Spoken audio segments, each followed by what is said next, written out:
Hari ini RSUD Lebong kembali menggelar penyuntikan vaksin terhadap tenaga kesehatan untuk memutus mata rantai COVID-19 di Kabupaten Lebong. Dari pagi sampai jam 11.30 tadi, baru ada 29 tenaga kesehatan yang telah disuntik vaksin dan ada 13 tenaga kesehatan yang tidak bisa disuntikan vaksin, dikarenakan riwayat penyakit asma dan isfa. Total keseluruhan ada 309 tenaga kesehatan termasuk cleaning service yang ada di vaksinasi. Namun 300 tenaga kesehatan yang akan disuntikan ini prosesnya bertahap. Hari ini kita masih melakukan vaksinasi khusus untuk tenaga kesehatan yang ada di rumah sakit. Ini jumlahnya hampir 300 orang kalau untuk yang rumah sakit aja ini. Sampai jam 11 ini baru 29 orang yang sudah divaksin. 29 itu divaksin semua atau ada yang ditunda atau ada yang tidak bisa vaksin? Sesuai dengan hasil screening. Nah, apabila hasil screeningnya nanti tidak memungkinkan untuk vaksin, bisa ditunda atau bisa juga tidak dilanjutkan.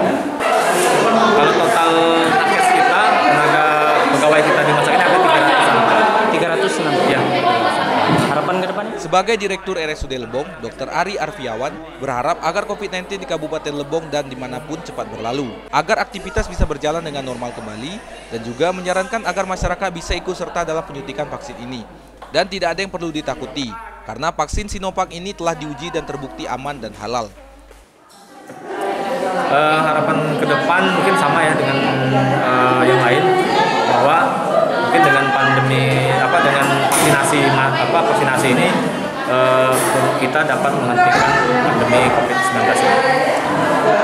Mungkin ini di sini juga kami mengajak ya kepada masyarakat ya khususnya Kabupaten Lebong untuk mengikuti kegiatan vaksinasi COVID-19 ini karena tidak perlu ada yang ditakuti karena vaksinnya juga halal dan aman bagi kita.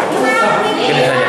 Berharap masyarakat juga ikut serta. Ya, jadi kami duluan ini kan kami sudah membuktikan bahwa kami tenaga kesehatan kami sudah divaksin dan ternyata alhamdulillah tidak menimbulkan seperti yang kita takutkan selama ini. Jadi pada masyarakat kami juga menghimbau untuk pada saat nanti tahap berikutnya itu vaksinasi pada masyarakat, itu masyarakat harus wajib ikut divaksin semua.